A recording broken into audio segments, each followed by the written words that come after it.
Well, good afternoon, baseball fans. Welcome here to Lions Field in Waconia and the Minnesota Class C State Baseball Tournament. Game number 2 out of 4 this afternoon and into the evening here in Waconia. First game is in the books. The Bemidji Blue Ox move on to the next round with a 12-3 victory over the New Prague Orioles. And our second game here will feature the Sobieski Skis against the Windom Pirates. The winner of this one will move on to the next round. They'll play Sunday, August 29th at 4:30 p.m.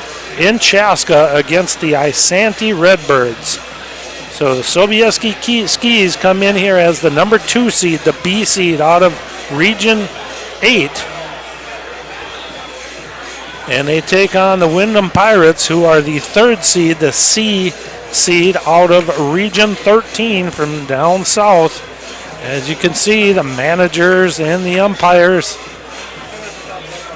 are having their meeting. It's just concluded.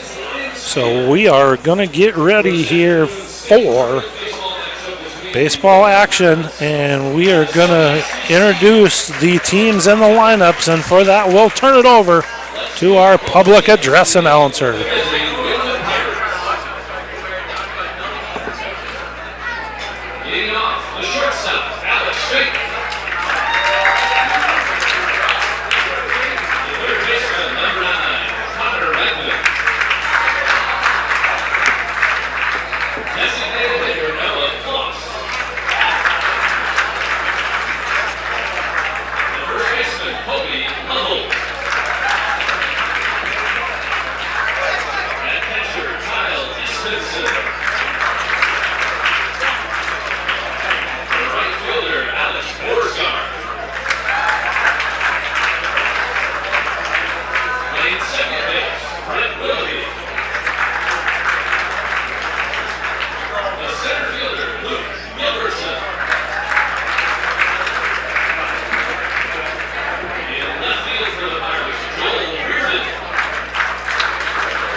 Sobieski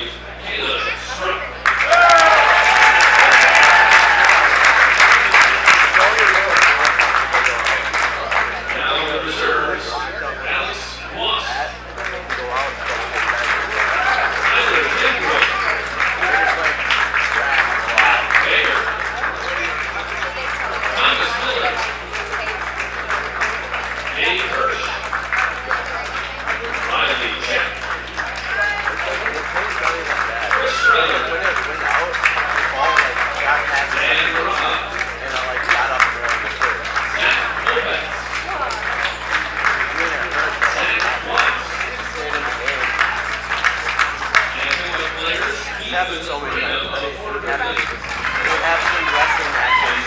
I would like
All right, back here at Lions Field in Waconia. Caleb Strack finishing his warm-up pitches for Sobieski. Strack was picked up from the Randall Cubs. Strack pitches for the Warriors of Winona State. And for Windom, he'll face Alex Fink, Connor Redmond, and Noah Kloss here in the top half of the first inning. And the first pitch is in for a strike from the left-hander, Caleb Strack. Misses just low. Left-handed batting, Alex Fink, the shortstop for the Windom Pirates. So the Skis and the Pirates here in an opening round game at the Class C State Amateur Baseball Tournament. Fink takes a called strike, so 1 ball and 2 strikes now. To the leadoff hitter, takes a curveball away. Fink played his college ball at Augustana College, went to Springfield High School. Again, another kind of a battle of the north against the south here.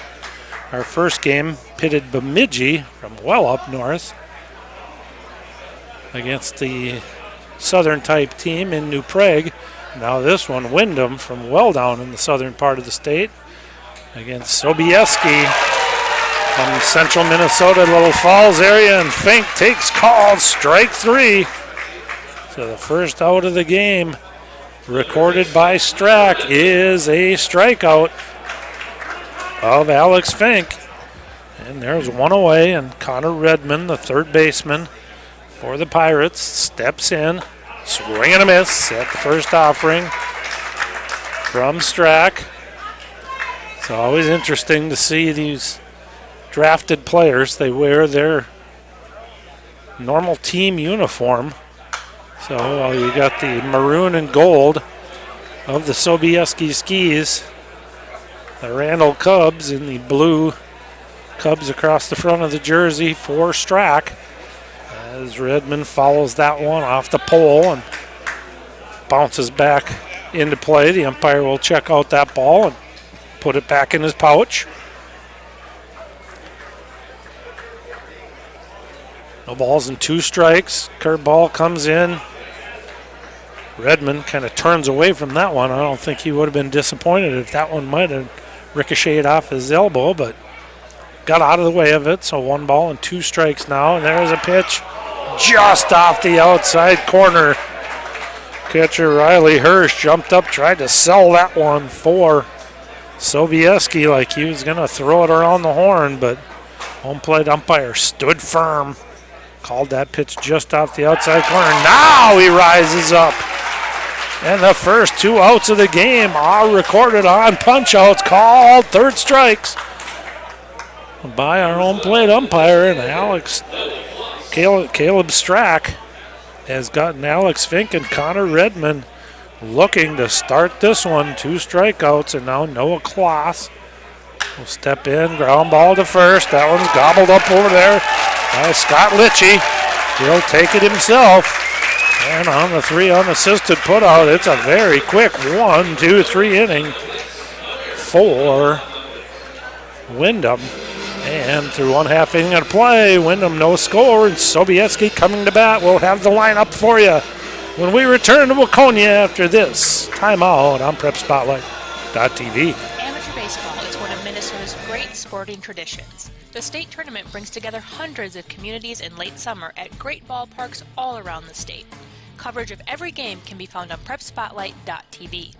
PrepSpotlight.tv's coverage of today's state tournament game is made possible by the Minnesota Baseball Association, and also with help from the Minnesota Twins. Celebrate Townball with the Twins on September 11th. Visit twinsbaseball.com/townball for details. Now let's get to the ballpark.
All right, so on the mound, Colin Lavel. We'll see a number of Hanowskis in this one. A third of the lineup for Sobieski is occupied by Hanowskis, and the first pitch to Bo Hanowski is called strike 1 on the outside corner.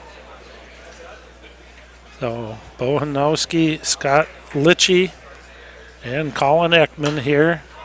Swinging a foul, backing out of play by Hanowski.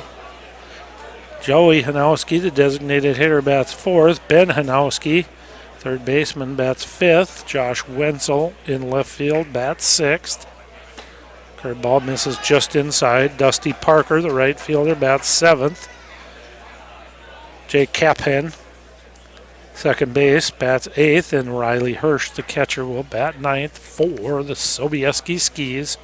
1 ball, 2 strikes. Bo Hanowski, curveball, misses just inside. Once again, our home plate umpire stands firm there on those close pitches. Doesn't rise up very quickly after making that call on that close pitch. Went the way of the batter. Ground ball to short. Going to have to hurry up with it, and making the nice scoop at first base is Kobe Lavel. So Alex Fink had to go into the hole. He backhanded it. Knew he had to make a good, strong throw to get the leadoff batter, Bohanowski, coming from that left-hand batter's box, and he made a good, strong throw and a nice scoop by Kobe Lavel at first. And out number one on the bottom half of the first is recorded. Nice curveball coming in there from Lavel. Gets strike one against Scott Litchie. First baseman, another left-handed batter, so the top two batters in the order for Sobieski will be left-handers. Another ground ball to short. Good footwork here coming from Fink. Rises up and makes a good, strong throw. So on consecutive ground balls to the shortstop, Alex Fink, Springfield High School and Augustana University, makes a good, strong throw across the diamond to get Litchie. So two quick outs on the ground ball to the shortstop, Fink, from Colin Lavel, and he will face Colin Ekman, the shortstop for Sobieski here. Two away, and that pitch just misses off the outside corner, so maybe a little tighter strike zone than what we saw in our first game here. Same umpiring crew, but switched positions from the base umpire, now moves behind home plate. That pitch misses off the outside corner as well, so doing a little bit of nibbling early in the count here is Colin Lavel against the number 3 hitter, Colin Ekman, for Sobieski. Bright white wood bat for Ekman. Good swing there. Just fouled it off the glove of Kyle Espenson behind home plate. 2 balls and 1 strike now to the number 3 hitter in the Sobieski lineup, Colin Ekman. Fly ball out into center field. Should be an easy play for Gilbertson. He's there, one-hands it, puts it away. So answering the quick 1-2-3 inning by Stark and Sobieski, Colin Lavel does the same in kind to Sobieski in the bottom half of the first inning. So 3 up and 3 down for both teams here in the first inning, and we'll quickly move here to the top half of the second inning. It'll be 4, 5, and 6. Kobe Lavel, Kyle Espenson, and Alex Borsgaard due up for the Pirates, and we'll have it for you after this short timeout on PrepSpotlight.tv. Nobody does high school sports like PrepSpotlight.tv. Your home for Minnesota State tournament action is also where you can find the best weekly action during the regular season in 2021. We make it easy to be a high school sports fan at PrepSpotlight.tv.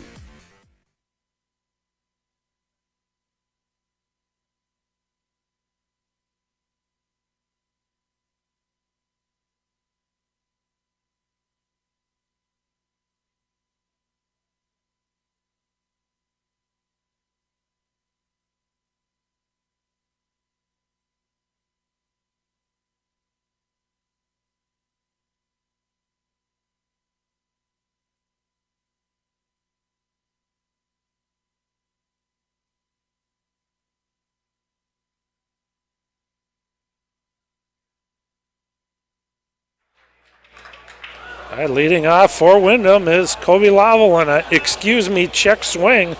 A little pop-up. Right over to Hanowski at third base, and he puts it away. So didn't mean to swing at that one, but got enough of it and just kind of popped up a little soft liner over to Ben Hanowski at third, and 1 pitch and 1 out here in the top half of the second inning. As Strack rears back and misses up high. The first offering to Kyle Espenson, the catcher for the Windom Pirates. That one misses away. As mentioned, Windom coming out of Region 13. They're the 3rd seed to come out of that region, and Strack comes back at 2-0 and catches the outside corner for a strike. Sobieski, the number 2 seed out of Region 8, will take on the one of the southern representatives in this state tournament, where we see teams from all over the state coming down here to the cities, to Waconia, Hamburg, and Chaska, play their way to a state championship game. And now a 3-1 offering is a called strike. So 3 balls and 2 strikes now. First time we've seen Strand go to a 3-ball count. Swing and a miss, so he comes back and gets Espenson. 3rd strikeout of the game for Strand. Interestingly enough, the same was true in our first game, where Bemidji went with one of their drafted players to open up the tournament for them on the hill. Sobieski will do the same thing here, using one of their drafted pitchers in Caleb Strand to open up the game for them, while Windom goes with Laval, one of their own rostered players. The first 4 are set up and set down. The first 5 up and down in order by Strand, as he gets a called strike against Alex Borsgaard to even the count at 1 ball, 1 strike. Swing and a miss on a high fastball.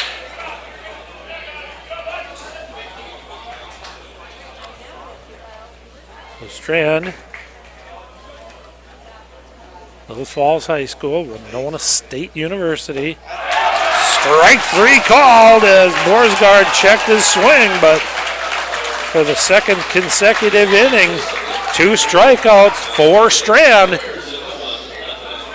And it's 6 up and 6 down for the Windom Pirates against Caleb Strand and the Sobieski Skis. And we'll see if Sobieski can get something going in their half of the first inning. It's Joey Hanowski, Ben Hanowski, and Josh Wenzel due up for Sobieski in the bottom half of the 2nd inning. Fans, the state amateur tournaments are now in full swing. The Class BC tournaments will be played out over the next 3 weeks in Waconia, Chaska, and Hamburg. Get out and support your community, or if you just love the game of baseball and want to watch win or go home games at fantastic venues, there is nothing like tournament time. If you can't make it to the games, PrepSpotlight.tv/townball has packages that will make watching all the venues very affordable. Enjoy the tournament at the park or here on PrepSpotlight.tv.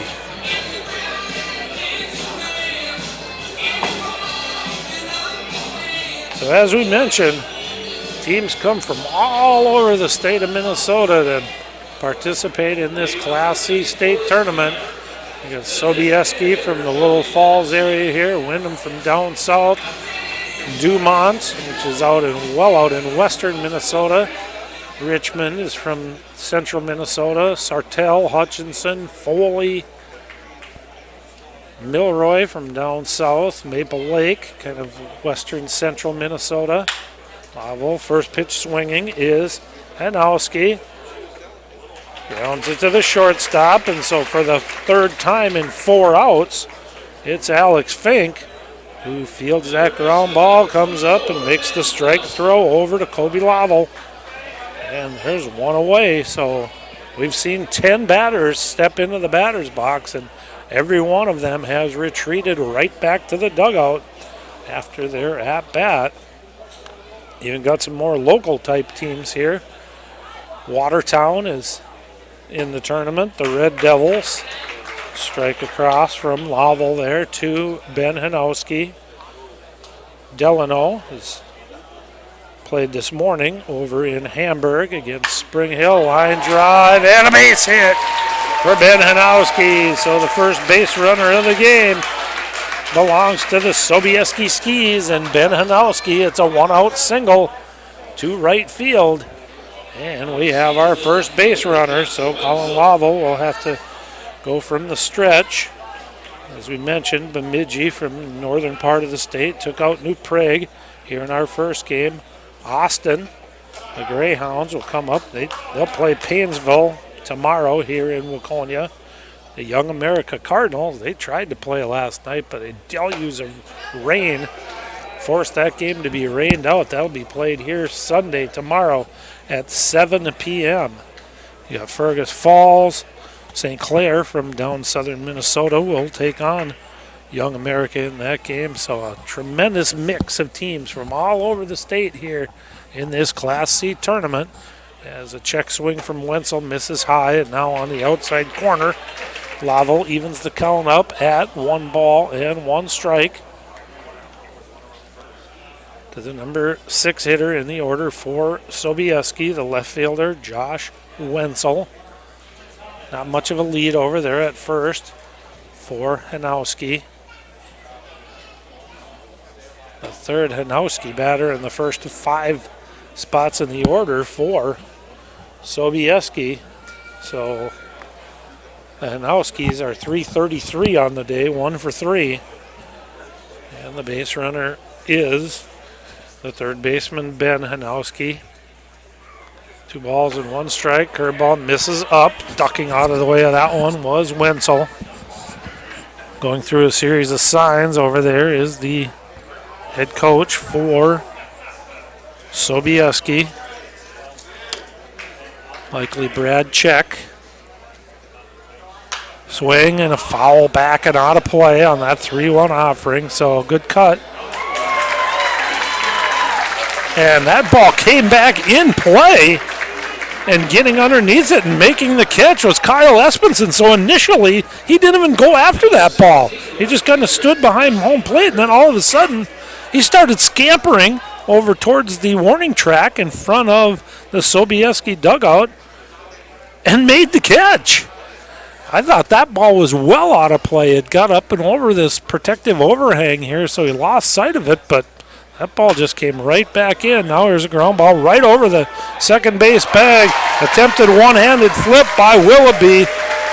Escapes the glove of Alex Fink. So a hustling Ben Hanowski will slide safely into second. A little chopper up and over the mound, right over the second base bag. Willoughby hustled over there, got a glove on it, and tried to flip it with his glove over to the shortstop Fink, but it just went wide of Fink's glove, and Hanowski slid in safely. So the second hit of the inning has given Sobieski 2 base runners, and it'll bring up Jake Capon, the number 8 hitter, second baseman, takes a pitch high out of the zone.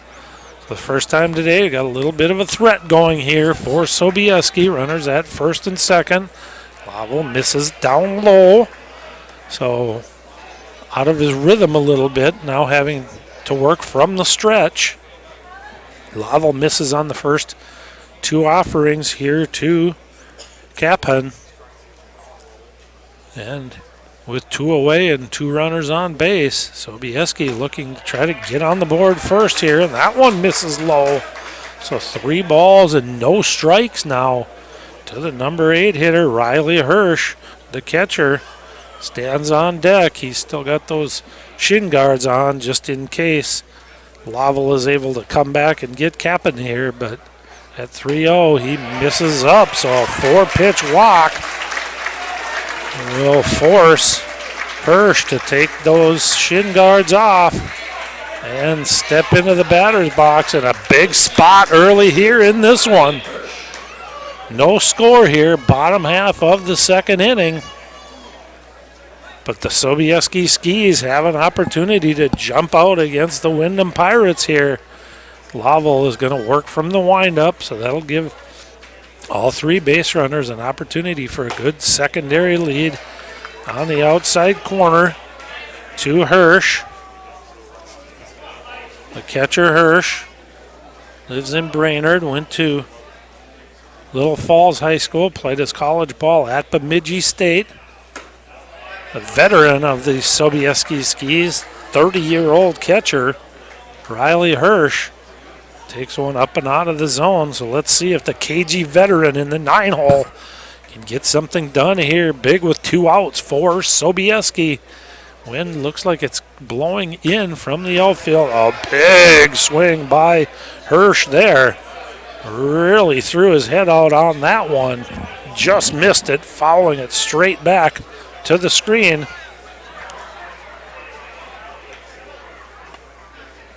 So Laval 1 ball and 2 strikes. Curveball. Hirsch thought about it, but checked his swing up. Good pitch from Laval there.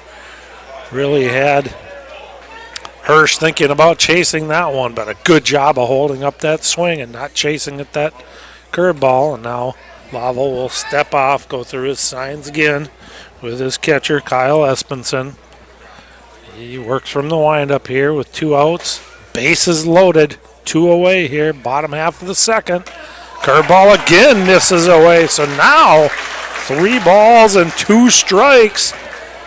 Riley Hirsch very disciplined at the plate there. The veteran for Sobieski going to make Laval come in with a strike here. He does, right back to Laval. He comes up with it. Hirsch gives himself up, heads right to the dugout. So Hirsch hit it pretty hard, a ground ball, but right back at Laval. He fielded that ball on the 1 hop and an old soft toss over to Kobe Laval at first base, and that thwarts the threat for Sobieski. They leave the bases loaded in the bottom half of the second inning. So we're through 2, still no score here from Waconia in this opening round game of the Class C State Amateur Baseball Tournament. And we'll be back with the top of the third for you after this short timeout on PrepSpotlight.tv. Celebrate the end of the 2021 rivals and ball fans from around the state at the Twins game on September 11th. Special ticket pricing for town ball players and fans. Salutes to the newly crowned champs and a very fun night at the ballpark. Order your tickets at twinsbaseball.com/townball and wear your town's team colors to Target Field on September 11th.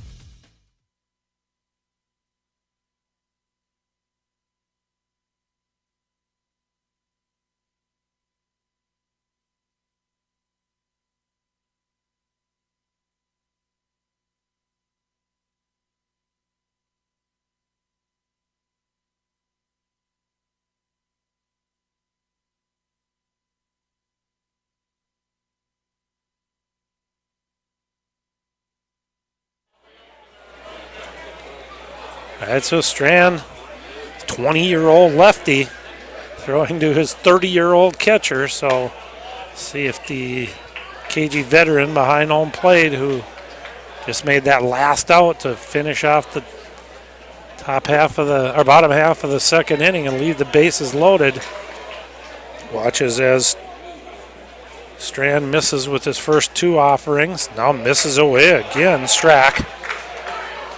3 balls and no strikes to the number 7 hitter, Brett Willoughby. So Windom trying to get their first base runner here and catches the outside corner with that 3-0 offering. So 3 balls and 1 strike now to Willoughby, the second baseman.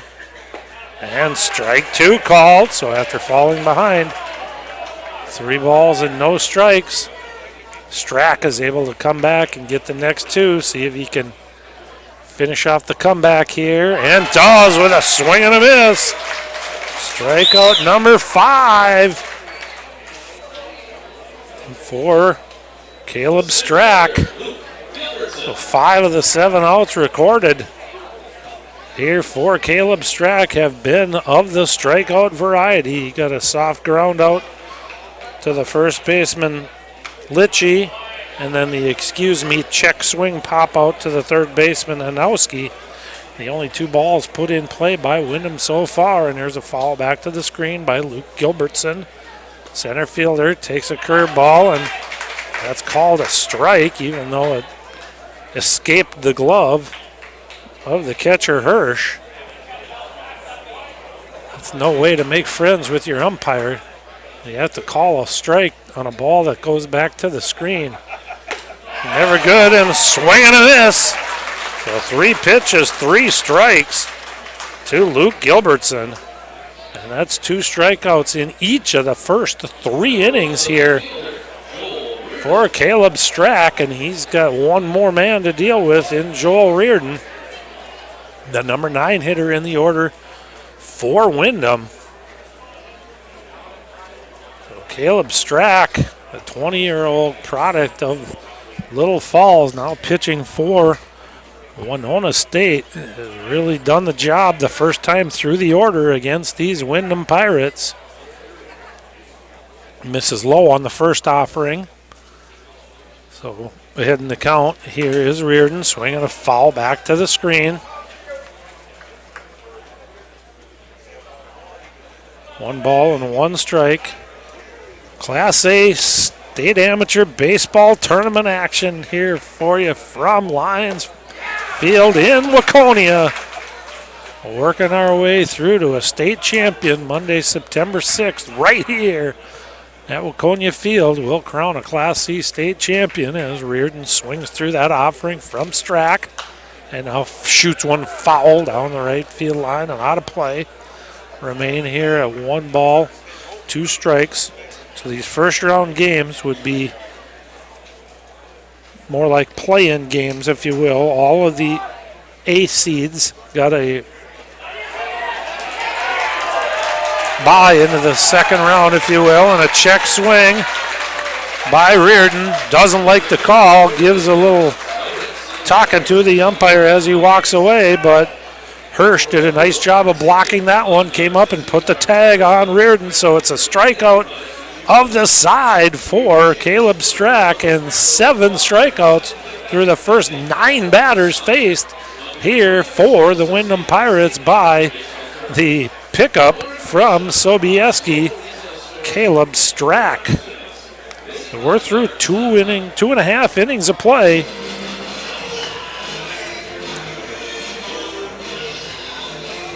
And Colin Lavel will come out for his 3rd inning work, try to put another 0 on the board, matching Strack. 3 zeros so far on the board for Windom. And we'll be back with that action for you after this short timeout on Prep Spotlight TV. The Town Ball Tour, head to the small towns and tell people what it's all about. A lot of excitement, weather is fantastic. This place has been here since the early 80s. This is a baseball town. The town is here, the kids are here, it's safe, it's a wonderful environment. We certainly met some wonderful characters. Thanks for joining us for another season of Fox 9's Town Ball Tour.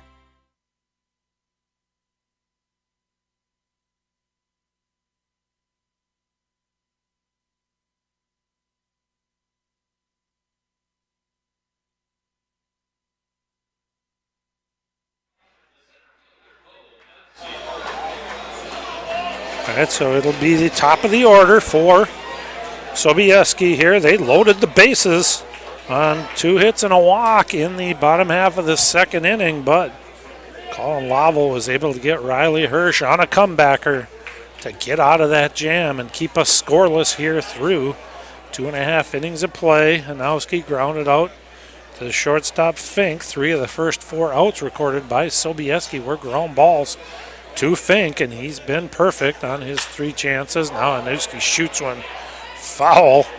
Ducking out of the way was the third base coach, Brad Check, over there.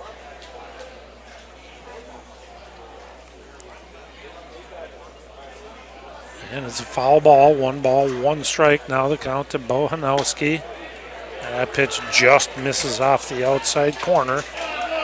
So out of Region 8 here, where Sobieski is represented, the Avon Lakers are the top seed out of that section. They'll play the winners of the Midway Snurdbirds and the Watertown Red Devils in a 2nd round matchup. Check swing just missing off the outside corner. Was Lavel there, so 3 balls and 1 strike. Windom coming out of Region 13. They're the 3rd seed out of there, and there's a strike on the outside corner. So we go full. The Laverne Redbirds will be the top seed out of Region 13, and then the Milroy Irish are the 2nd seed, the B seed out of Region 13, as that one misses low and in. So Bo Hanowski draws a lead-off walk here. And Scott Litchie, the number 2 hitter in the order, left-handed batter. Let's see if Sobieski doesn't try to do something on the bases here. Either have Litchie move that base runner up or maybe start him, but not much of a lead for Hanowski. Litchie with a good bunt out in front of home plate. Espenson throws it, and it hits the runner, gets away, and that's going to allow Hanowski to move up. So Espenson got that ball out in front of home plate. Hustling down the line was Litchie. Espenson's throw was short and wide of the base, and it hit the base runner Litchie. So an error is going to get charged to the catcher. It will be a sacrifice for Litchie, so he will not be charged with an at-bat, but Sobieski will definitely take that. Don't have to give up the out. Get the runner not only to second base, but all the way over to third on the throwing error by Espenson. And that'll bring up Colin Ekman, who flew out to center field in his first at-bat with runners at the corners now. Nobody out. Ekman shoots one foul down the right field line, so no balls and 1 strike. Laval rears back and fires a fastball that stays up in the zone. 1 ball and 1 strike. Nobody out here. Sobieski threatening to get on the board here. Windom is yet to have a base runner. This is the 5th base runner that Sobieski has had on the base. They stranded 3 in the second. Now get the first 2 on here in the third, as a curveball is chopped foul by Ekman, so now ahead in the count. 1 ball and 2 strikes to the number 3 hitter. So with runners at first and third, 3, 4, and 5 coming up for Sobieski. There's a couple of Hanowskis waiting behind Ekman. And Joey Hanowski, the designated hitter, and Ben Hanowski, the third baseman. But right now, Laval has to deal with Ekman at 1-2 and spins a curveball that just stays up high. Our home plate umpire is signaling he needs baseballs. He says, I want 3 baseballs, 3 baseballs. Has yet to get those baseballs, but we've got one in play. 2 balls and 2 strikes now to Ekman. And swing and a miss. Big strikeout there as Laval went just off the outside corner there and got Ekman to chase that one a little bit out of the zone. So a big strikeout. Now they've got the double play set up in order.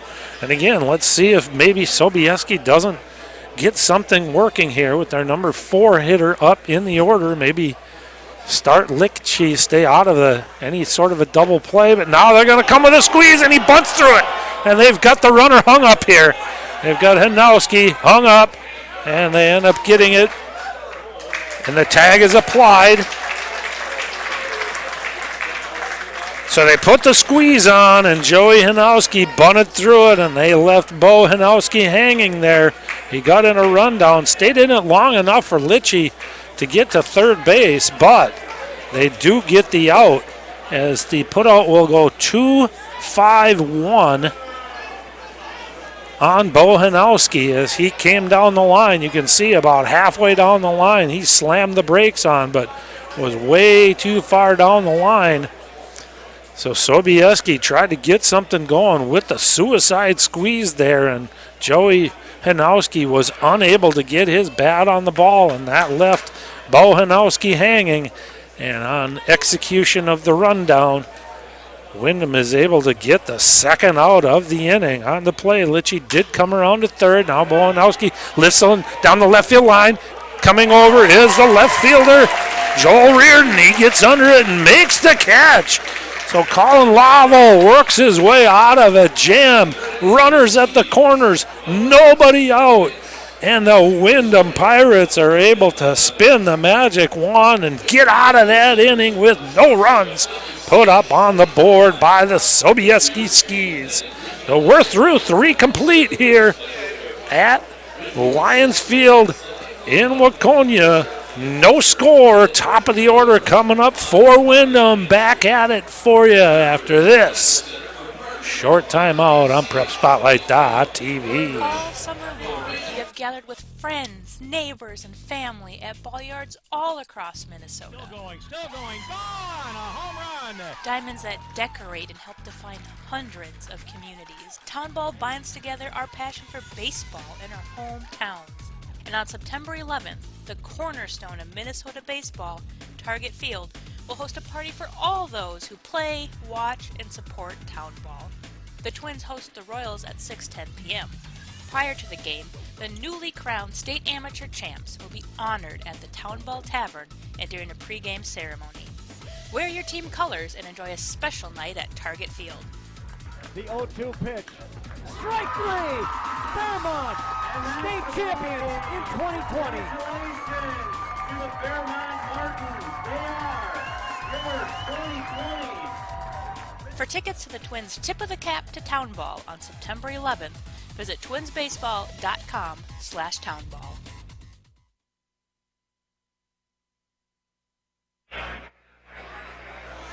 All right, top of the order for Windom. They want to see if they can get anything going against Caleb Strack here. He struck out 7 of the first 9 Windom batters to step into the batter's box. Ball has yet to leave the infield. And there's a pop-up down the left field line on a 2-0 pitch. Giving chase is Hanowski, but it lands foul as Colin Ekman, Ben Hanowski, and Josh Wenzel all gave chase over there from the third base, shortstop, and left field positions, but well placed enough down that left field line for Alex Fink that nobody was able to get a glove on that one, and it'll run the count now to 2 balls and 1 strike. So Fink has gone to a couple of 3-ball counts. Fell behind Brent Willoughby, 3 balls and no strikes leading off the bottom half of the third, but came back with 3 straight strikes to strike out Willoughby, one of his 7 so far in the game for the Sobieski Skis, as they used one heck of a pickup off of the waiver wire, if you will, from the Randall Cubs, as Strack gets Fink to swing at a pitch up and out of the zone. He just couldn't hold back on that one, and we go 2-2. That pitch misses low and away, so now another 3-ball count here for Strack against the leadoff hitter, Alex Fink. Windom would love to get a base runner on, get Fink out of that rhythm that he is in, but a swing and a miss. And strikeout number 8 is recorded, so Strand went upstairs on Fink there and got him to chase that high fastball. No way he's going to catch up to that one. Fink with good pop on that fastball today. It's showing in the scorebook to the tune of 8 strikeouts out of 10 batters faced.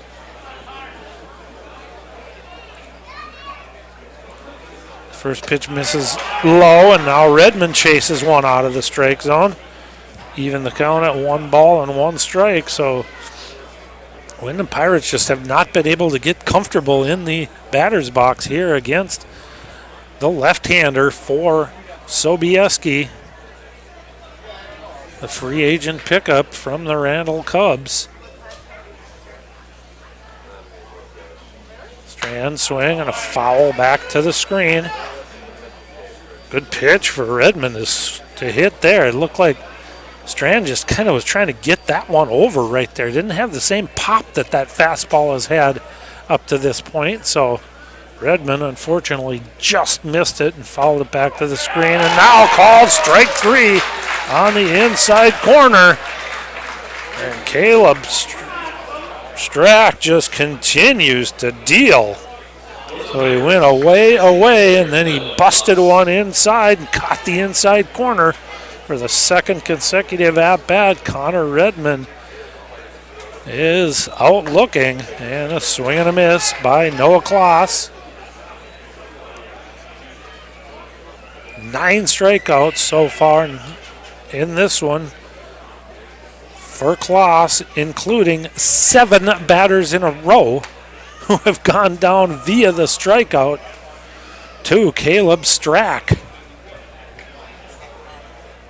If Kloss takes a pitch inside, 2 balls and 1 strike. I'm sure Connor Redmond, sitting in the dugout, is thinking to himself, that didn't look a whole lot different than the pitch you called me out on.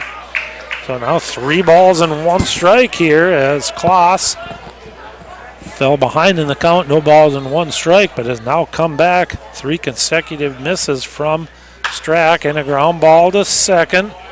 Over there, getting it on the second hop is Jake Kappen. And the strikeout streak is ended, but not the out streak, as perfect now through 4 innings is Caleb Strack of the Sobieski Skis. 12 up and 12 down so far here in this one for Strack and the Skis. And Sobieski, who threatened in each of the last 2 innings, will come up here and see if they can't get something going against Colin Lovell here in the bottom half of the 4th inning. Give Caleb Strack a run or 2 to work with, but work to do before then, and Colin Lovell will have something to say about that when he faces Ben Hanowski, Josh Wenzel, and Dusty Parker when we come back to Waconia after this timeout on Prep Spotlight.tv.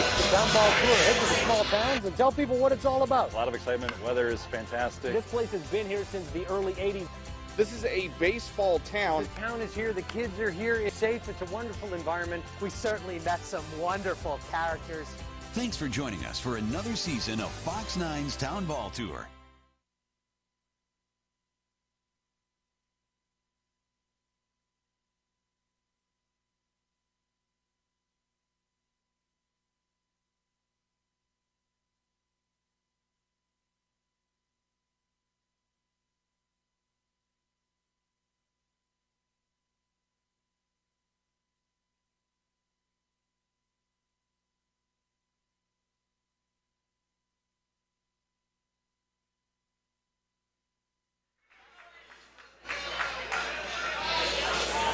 That'd be Ben Hanowski.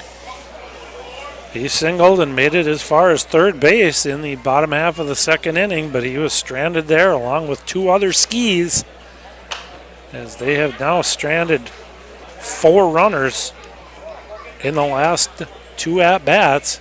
Had a runner gunned down at the plate on an attempted suicide squeeze. So we're going to foul back and out of play by Hanowski, so 1 strike. And there's a strike on the outside corner. No balls and 2 strikes here to the number 5 hitter in the order. So it was Joey Hanowski, whose job was to lay down a bunt on the suicide squeeze, and there is called strike 3 right down the heart of the plate. Definitely fooled Ben Hanowski there. He was not looking for a fastball right down Broadway, but the umpire stood up and punched out Ben Hanowski for the first out of the bottom half of the 4th inning, the 2nd strikeout of the game for Colin Lovell. He's definitely had to do a lot more work than his counterpart, who's successfully sat down the first 12 batters that he's faced in this one. Sobieski's had base runners in the 2nd and 3rd innings. Now a little broken bat, looper down the left field line, and it's just foul. So Josh Wenzel got out in front of that one. Definitely looks like that bat was broken. Yep, he'll have to go get a new piece of lumber.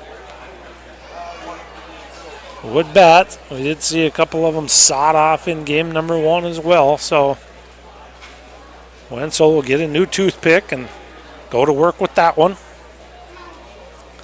The ball just kind of kept drifting, landed about 3 feet on the foul side of that left field line. So even the count now up at 1 ball and 1 strike to the number 6 hitter, left fielder Josh Wenzel. Pitch misses low there, 2 balls, 1 strike from Colin Lovell. We play here. Bottom of the 4th, no score. There's 1 out, and Wenzel lifts one foul over towards a group of fans that are enjoying seats under some tabled umbrellas. Clouds are starting to spread apart a little bit here, and Waconia is seeing a little bit of sunshine on the field. Couldn't ask for a better day for 4 baseball games here, and reaching out and lining it right at the first baseman, Kobe Lavel, is Wenzel, and Kobe Lavel snares that one out of the air for out number 2 here in the bottom half of the 4th inning. Briskly working our way through this one. Sobieski has had a couple of threats sandwiched in between a 1-2-3 first, and now the first 2 are set down here in the bottom half of the 4th. Has a strike across to Dusty Parker. Parker singled, a little chopper over the mound. That second baseman tried to get the force at second, but was unable to execute a glove tossed to his shortstop Fink, and they credited Parker with the base hit.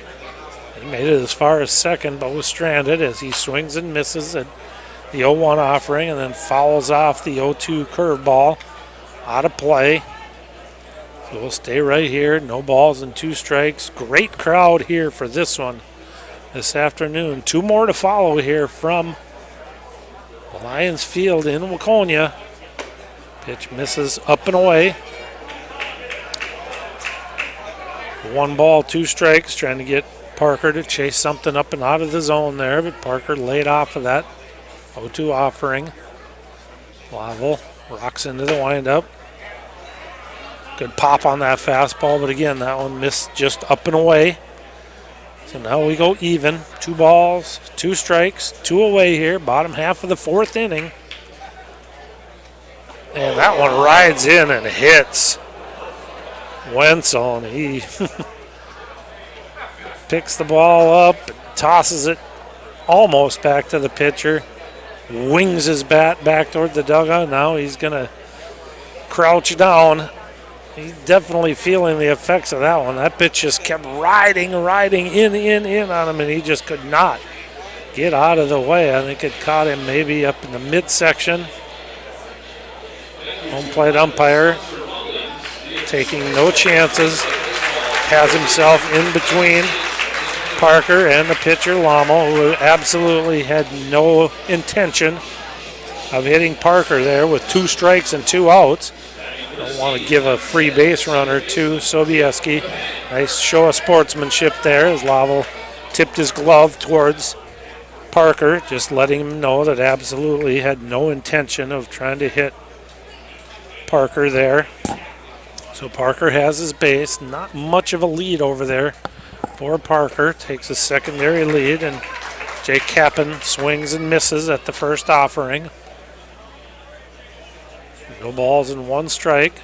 So for the 3rd consecutive inning, Sobieski has a base runner on base here. This time it's with 2 outs. Dusty Parker hit on a 2-2 pitch from Colin Lavel. Kappen, second baseman. There goes. Throw to second is in time. They cut down Parker, so it was a 1-hop throw out there to the second baseman, Willoughby. But he was able to get it, apply the tag on the sliding Dusty Parker. 2-4 is the putout on the caught stealing. And that'll do it for Windom, or for Sobieski, and get Windom back into their dugout. See if they can't do something to try to figure out Caleb Strack in this one. The scoreboard is full of zeros. We hit to the top of the 5th inning. We'll be back with that action for you. Fans, the state amateur tournament is now in full swing. The Class BC tournaments will be played out over the next 3 weeks in Waconia, Chaska, and Hamburg. Get out and support your local community, or if you just love the game of baseball and want to watch win or go home games at fantastic venues, there is nothing like tournament time. If you can't make it to the games, PrepSpotlight.tv/townball has packages that will make watching all the venues very affordable. Enjoy the tournament at the park or right here on PrepSpotlight.tv. 4, 5, and 6. Kobe Lavel, Kyle Espenson, Alec Borsgaard to face Caleb Strack. And strike one at the knees. Lavel, first pitch, tried to check his swing. Went off of his bat and weakly over to the third baseman, Ben Hanowski, who put it out for the first out of the bottom half of the second inning. And now another called strike to Kobe Lavel. The waste pitch there at no balls and 2 strikes. Bounces. And we go 1 ball, 2 strikes now to the number 4 hitter in the order for Windom, trying to get a base runner here against Strack. And called strike 3 on the knees on the outside corner. And for the 5th consecutive inning, Strack has at least 1 strikeout. He struck out 2 in the first, 2 in the second, 3 in the third, and 2 in the fourth. 10 strikeouts now through 4 and a third innings of pitching for Caleb Strack as he misses high out of the zone to the catcher, Kyle Espenson here. And that pitch misses off the outside corner. So few rare occasions here where Strack has fallen behind in the count.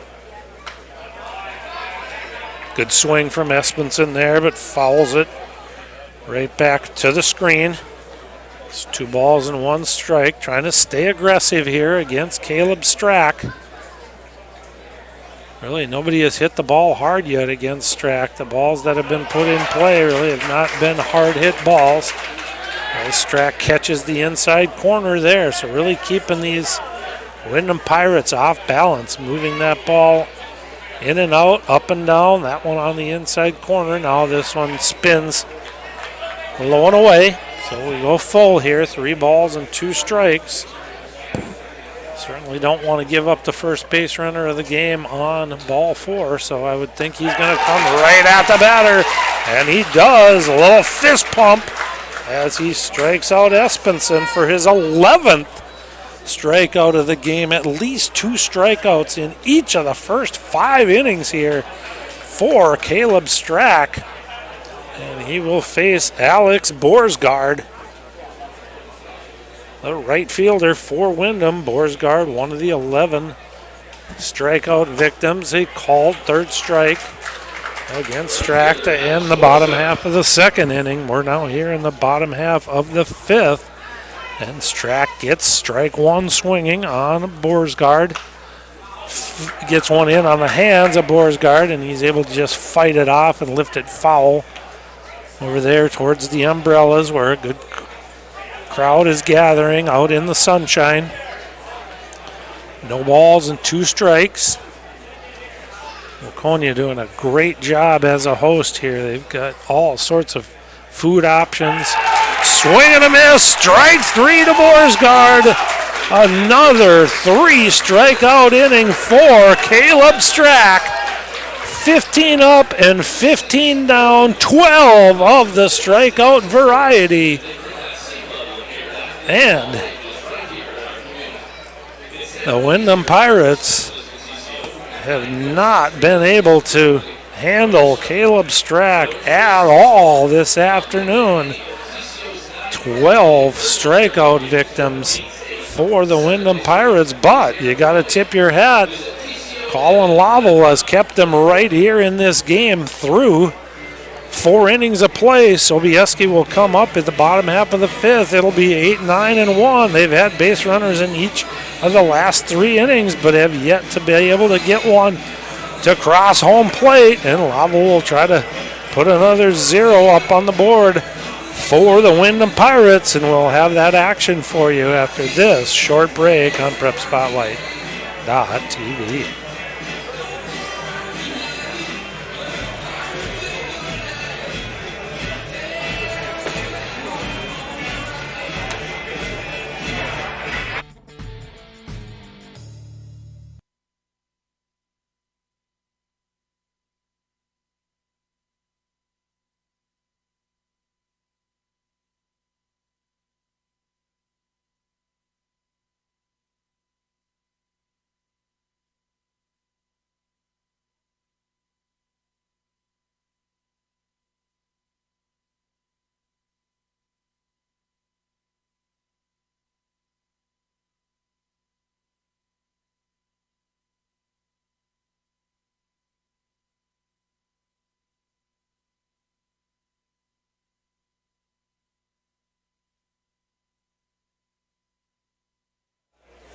And so Kappen will lead things off here. Takes a strike.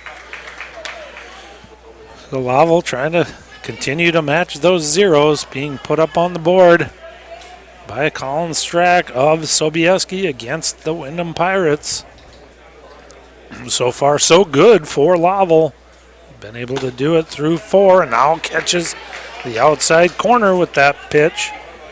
No balls and 2 strikes to Kappen leading off the bottom half of the 5th inning. Sobieski had a runner cut down at the plate on an attempted suicide squeeze. They had a runner thrown out trying to steal second to end the 4th. So while they've had some base runners, they've run into a couple of outs here to keep this game scoreless.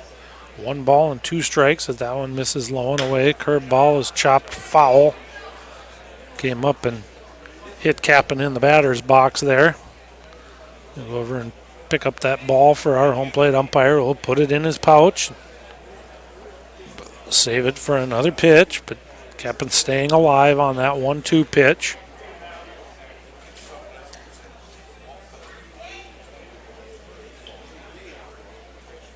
And called strike 3, and Kappen knew it. He just stood right up and started walking towards the dugout, so he was not expecting a fastball to be riding in off the outside corner, and really went right down the heart of the plate. So no chance for Kappen to argue that one. He knew that strike 3 was coming. Just headed back to the dugout. So out number 1 here, the bottom half of the 5th is recorded as a strikeout. There's another broken bat. Little chopper to short. Fink's going to have to hustle. Can't get it there in time. But Fink made a great play. Redmond came over from his third base position, tried to cut it off, but just went under his glove. So Hirsch, the catcher, hustling down that line. Fink made a good, strong throw on the run over to Kobe Laval, but by the time Laval reached up and brought in that high throw, Riley Hirsch hustling down the line just beat the throw and has the 3rd hit of the game for Sobieski, and it's a 1-out base runner for the Skis. It'll turn the order over to Ben Hanowski. And there's a pitch that gets away from Espenson just enough for Hirsch to move down to second base. So Espenson tried to backhand that one, use the glove rather than drop down and use the equipment to keep it in front of him, and that will cost Windom a base for the Skis. Hirsch moves up to second, so the double play no longer in order. Chopper fouled on the 3rd base line. Good play by Redmond to dive and stop that one in case it would have been deemed a fair ball. He would have had to have got up and made a good hard throw, and another broken bat for Sobieski here as Bowanowski will have to go back and get another piece of lumber. That's 3 now broken bats for Sobieski in this one through just 4 1/3 innings of batting. So a fresh piece of lumber for Hanowski. 1 ball and 1 strike. He's got a runner out there at second base in the catcher, Riley Hirsch. Laval works from the stretch. And a chopper. They say that it hits off the batter. Both umpires came up right away. Call that ball dead. A 1 ball and 2 strikes now to Bo Hanowski. Leadoff hitter for the Sobieski Skis. Trying to get on the board here. They've seen their free agent pickup pitcher, Caleb Strack, shut down the first 15 Windom batters, 12 by strikeouts, but Colin Laval has been able to match those zeros on the board. Not quite with the same efficiency, but a 0 on the board is a 0 on the board. Nobody has to, you don't have to show any pictures of it. Just get your team back in the dugout with a 0 on the other team's line. And that one misses low, so now we're full. 3 balls and 2 strikes. Good at bat here by Hanowski. Working on Colin Laval. Get that pinch count up. Leadoff batter doing his job here. Letting those teammates see some pitches as well from Laval. So the 3-2 offering to Hanowski. Misses low and in. So for the second consecutive at-bat, Bo Hanowski has a walk. He was able to make it over to third base in that third inning, but then they tried the suicide squeeze with Joey Hanowski. He bunted through it, and that left Bo Hanowski out to dry. Windom executed the run down perfectly. Got the out. Pitcher Laval made the tag. And now a pitch misses low to Scott Litchie. He throws his hand up, telling his teammates that Espenson handled that ball, kept it in front of him, so don't try to move up the base. Already run into 2 outs here in this one on the base pass. They don't want to be running into any more outs and toward any more stretch. Now pick up at second, and they got him! So the timing play at second base, they got Hirsch leaning. Sneaking in behind him was Alex Fink. Outside move by Colin Laval, and as we talked about, they didn't want to have any more runners cut down on the base pass, but unfortunately for Sobieski, that is exactly what just happened. 1-6 on the pickoff. Colin Laval to Alex Fink. He applied the tag, and our base umpire called him out at second base. So now 1 ball and no strikes to the batter, Litchie, but now just 1 runner on base at first base. As a called strike comes into Litchie. Even at a count at 1-1, so it's Bo Hanowski who's left out on the base paths at first. But there's 2 away now after the pickoff of Riley Hirsch out there at second.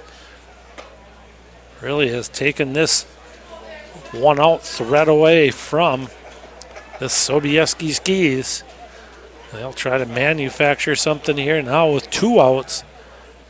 Here in the bottom half of the 5th inning, Litchie takes a ball on the outside corner as Laval spins one off the outside corner. Now misses high here, so 3 balls, 1 strike. So that pickoff of Hirsch at second base looms even larger as Litchie will get a good hitter's count here at 3-1, or possibly on ball 4 would have had a bases loaded 1-out situation, but now still just 3 balls and 1 strike, and there is ball 4. So that pickoff really looming large for Laval and the Windom Pirates, because we would have had a bases loaded 1-out situation for the 3, 4, and 5 hitters for Sobieski, but instead you just have runners at first and second now and 2 away. Colin Ekman, who has flown out to center field and struck out in his 2 plate appearances, will try to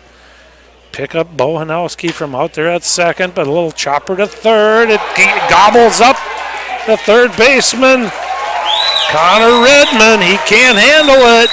Tries to put a tag on Bo Hanowski, but Hanowski does a little Texas 2-step to make it to the base, avoid the tag. Air going to get charged against Redmond there. He kind of let that ball play him rather than charge it and get it on that true second hop. Redmond allowed it to take that third hop, and he got in between hops there, bobbled that ball, and was unable to make any sort of a play. So now we do have the bases loaded. Good stop by Espenson there on the low pitch to Joey Hanowski. So for the second time now in 4 innings, Sobieski has the bases loaded, this time with 2 outs, and Lowell spins a curveball backdoor on the outside corner at 1 ball and no strikes to Hanowski. Good pitch from Lowell there. Wow, confidence in that curveball down in the count, because certainly no place to put Joey Hanowski right now. Swing and a foul back to the screen on a 1-1 offering. So after finding the outside corner with that backdoor curveball, they bust one inside in the hands of Hanowski. All he can do is foul it off back to the screen. So let's see where they go here. I think they might go upstairs on Hanowski, see if they can't get him to chase something up and out of the strike zone with heat. And he tries a curveball. It breaks just inside. Disciplined at bat here by Hanowski. At 1-2, he probably was expecting something high and hard, and it came with a breaking ball inside, but he was able to hold off on it, even the count at 2-2. Now they do come up, and it gets past Espenson, and we're going to have our first run of the game come across. So Waddle really tried to reach back for something extra there, throw it by Joey Hanowski, maybe get him to chase something up in the zone. But Espenson was unable to get his glove up in time. It ticked off the top of his glove, went to the backstop, and Bo Hanowski was able to come in and score the first run here of the game for the Sobieski Skis. The count goes full. 3 balls and 2 strikes to Hanowski. Runners now at second and third. And that pitch misses low and away. So Hanowski draws the walk. So after a 1-out single from Hirsch, 3 walks and an error against the third baseman, Connor Redmond, has the bases loaded again for Sobieski, and Ben Hanowski will step in. He singled in his first plate appearance and then struck out looking in the fourth, so an opportunity maybe here for a couple more runs. Lifts it down the left field line, giving chase. That ball curving back towards the line and reaching up and making the catch is Redmond. So there's a strong wind. That ball looked like it was going to be going foul down that left field line, but boy, it just got blown back, almost came back into fair territory. But Reardon was able to make the running catch, and once again, Sobieski strands 3 base runners here in the bottom half of the 5th inning. They do get a run. They have the first run of the game. It scores on a wild pitch by Bo Hanowski, but they have stranded now 3 runners in the second, 2 in the third, had a runner caught stealing to end the fourth, and strand 3 more there in the 5th. So Caleb Strack will go back to the mound here with the lead. He's set down the first. Windom Pirates in order, 15 in a row. We'll see what the top of the 6th with the bottom third, 7, 8, and 9 coming up for Windom. We'll have that action for you right after this short timeout on PrepSpotlight.tv. Celebrate the end of your 2021 Town Ball season. Join your teammates, rivals, and ball fans from around the state at the Twins game on September 11th. Special ticket pricing for Town Ball players and fans. Salutes to the newly crowned champs and a very fun night at the ballpark. Order your tickets at twinsbaseball.com/townball and wear your town's team colors to Target Field on September 11th.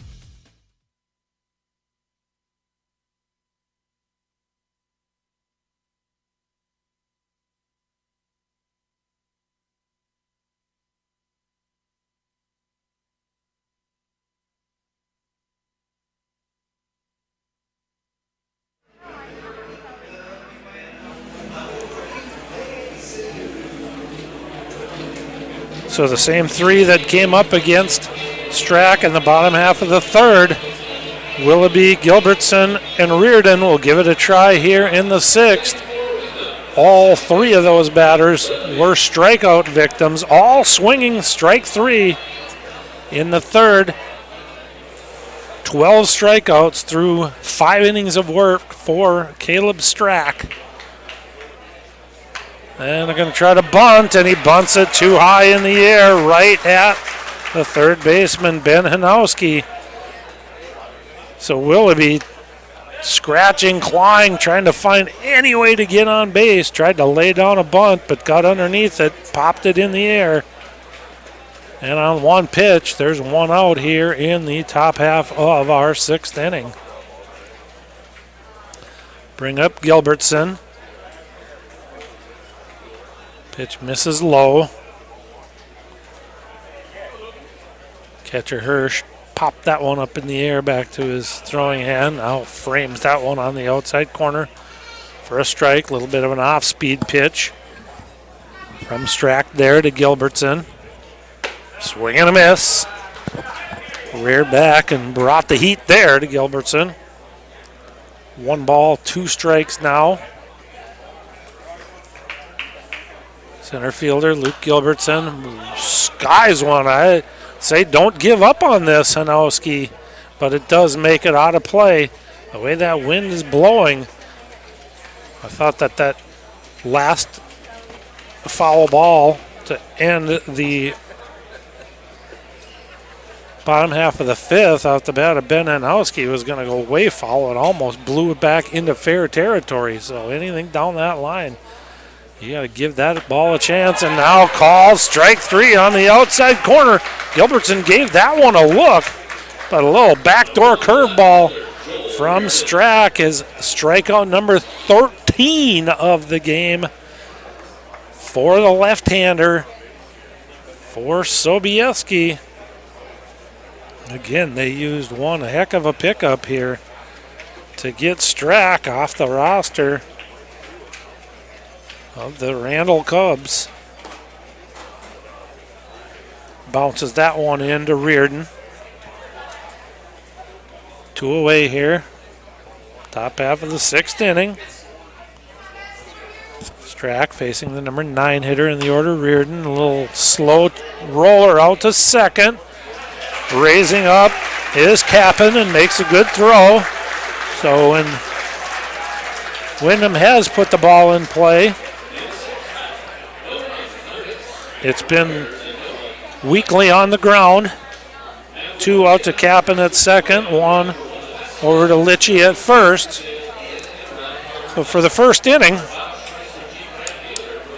Strack does not strike out 2 Pirates. He only strikes out 1, his 13th of the game, but he gets the other 2 on a attempted bunt. Pop up to Hanowski at third base, and then a weak ground ball roller to Kappen at second. And Strand has been 18 up and 18 down through the first 6 in the order. Back to Waconia after this. Town ball tour. Head to the small towns and tell people what it's all about. A lot of excitement. Weather is fantastic. This place has been here since the early 80s. This is a baseball town. The town is here. The kids are here. It's safe. It's a wonderful environment. We certainly met some wonderful characters. Thanks for joining us for another season of Fox 9's Town Ball Tour.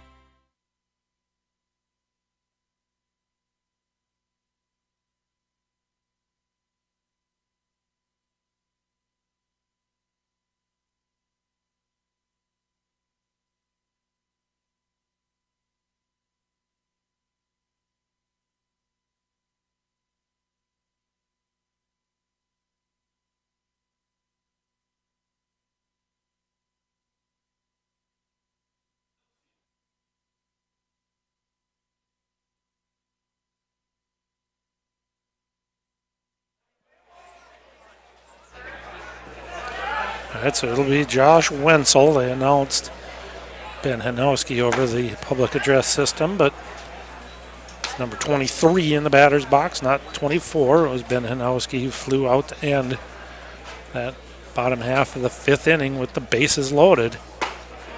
So it'll be Wenzel, and Wenzel takes a pitch off the outside corner and then a called strike. So 6, 7, and 8 scheduled for Sobieski. They cling to a 1-0 lead. 3 hits. Here's a little chopper to third. Up with it, making a throw across the diamond is Redmond.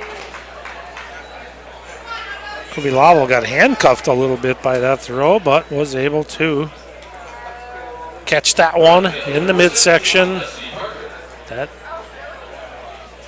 first baseman mitt and record out number 1 here in the bottom half of the 6th inning. Sobieski with a 1-0 lead here. Strike called to Dusty Parker. Parker has one of the 3 hits on the game for Sobieski. They got 2 hits against Laval in the bottom half of the 2nd inning, but unable to register any runs out of that. And then they got 1 hit in the bottom half of the 5th inning, number 9 hitter Riley Hirsch, but he was subsequently picked off of second base. And a swing and a miss. So 3 pitches, 3 strikes, and a strikeout of Dusty Parker is out number 2 in the bottom half of the 6th inning. But then in that bottom half of the 5th, Lowell got a little bit wild, ended up walking 3 batters in the inning, and then saw his third baseman, Connor Redmond, unable to handle a little slow chopper, open the door for Sobieski, and they took advantage on a wild pitch to score the only run of this here ball game. It'll lead it 1-0 here in the bottom half of the 6th inning. Jake Kappen takes a pitch low for a ball. And a ground ball up the middle for a base hit. So pitch up in the zone.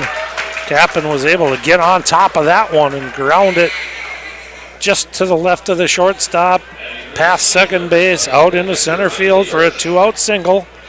So 4th hit of the game now for the Sobieski Skis. And it'll be the catcher, Riley Hirsch.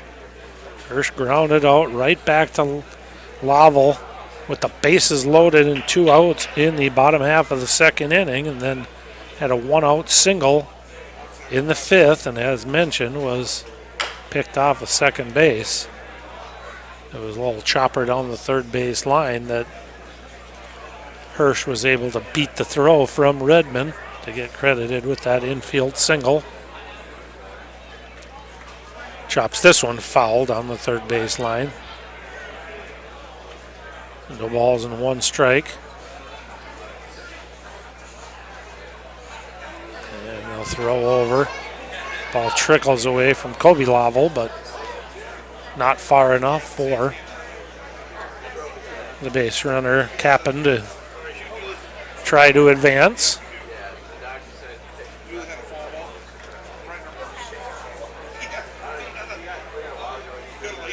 No balls and 1 strike to Hirsch. And that pitch misses high.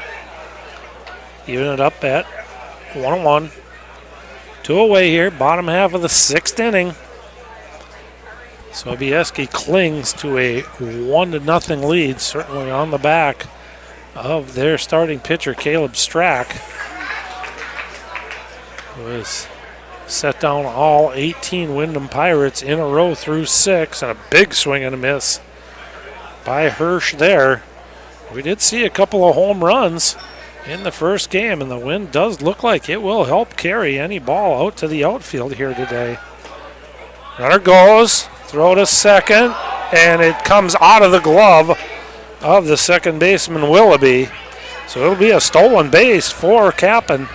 I think if Willoughby could have held on to that ball, he might have been able to get another caught stealing. But on the 1-2 offering to Hirsch, good pitch to run on there, because with 2 strikes, throw out the runner, Hirsch would have a fresh count when he would lead off the next inning, but the stolen base puts the runner in scoring position.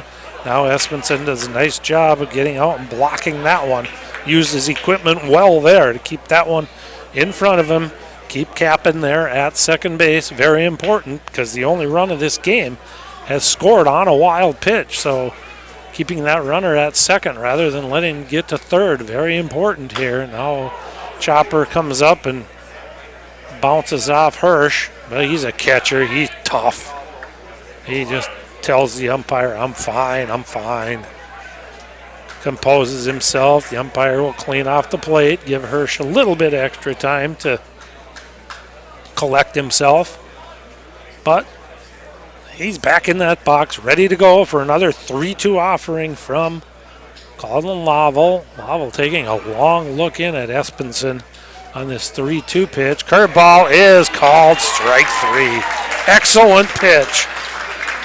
So Espenson and Lovell worked well together there to come up with an excellent 3-2 offering to Hirsch, and got called strike 3. We'll be back to Waconia for the top of the 7th after this short word from PrepSpotlight.tv. Season. Join your teammates, rivals, and ball fans from around the state at the Twins game on September 11th. Special ticket pricing for Town Ball players and fans. Salutes to the newly crowned champs and a very fun night at the ballpark. Order your tickets at twinsbaseball.com/townball and wear your town's team colors to Target Field on September 11th.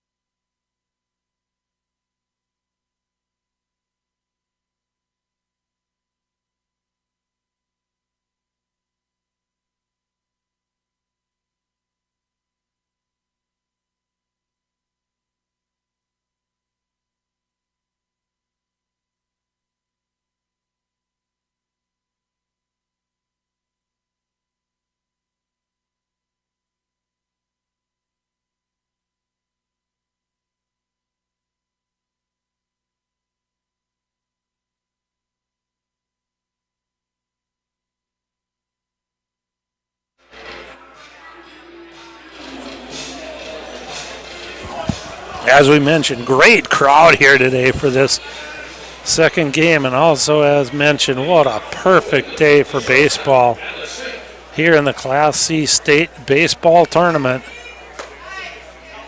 And Caleb Strack will toe the rubber here, face the top of the order. Alex Fink ahead in the count, 2 balls and no strikes.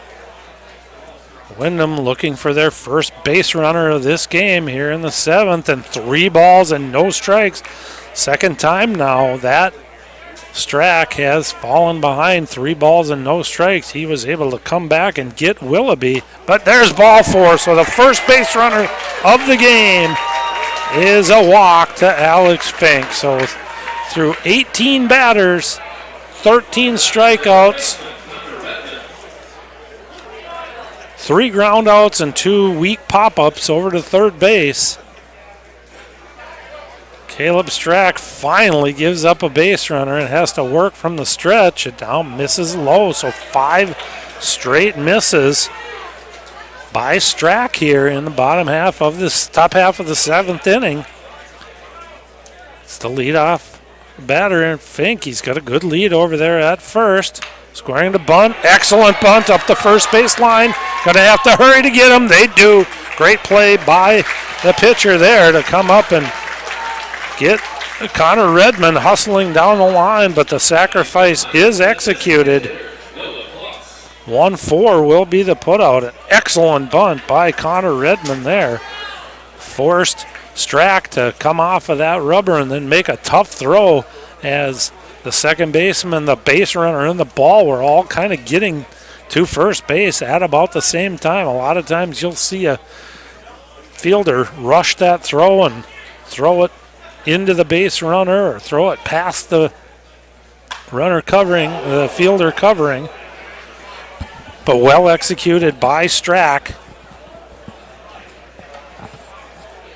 And a line shot down the first base line. Goes foul. 1 ball, or no balls and 1 strike, as Windom is trying to manufacture a run here to tie this ball game up. Old chopper to first. Gobbling that one up is Litchie. He'll take it himself. 3 unassisted will be the putout on Noah Kloss. On the play, moving up to third is Fink, and as we talked about, that's important now. Any wild pitch or any air, anything here could score that tying run for the Pirates. Number 4 hitter in the order, Kobe Lavel, steps up. So with that runner at third and 2 outs, Strack elects to pitch from the stretch. And a good job of blocking that one by Riley Hirsch. He's really got to work hard with that equipment behind home plate right now. The last thing you want to do, see this game get tied up on a wild pitch or a passed ball. So Hirsch will really have to bear down. That pitch misses low. So after getting ahead of Lavel, no balls and 1 strike, Strack has missed with consecutive offerings. The looper down the left field line. The wind's going to push it, but not enough. And it lands just foul over there down that left field line. So a rarity where a ball actually left the infield here by a Windom Pirate, but unfortunately for the Pirates, that ball just kept drifting foul down that left field line, and it landed about 4 feet foul, and even the count at 2-2, and now a curveball. Laval seems to have Strack a little bit better timed up than some of the previous Pirates at bat, so let's see if he can turn that timing into something extra, but the pitch just misses off the outside corner. Ooh, gets a big reaction from the Sobieski faithful here in the crowd, but no such call coming from our home plate umpire. Said that one missed off the outside corner, so 3-2. Now he misses upstairs again. So second base runner of the inning, and now with runners at first and third, maybe an opportunity for Windom to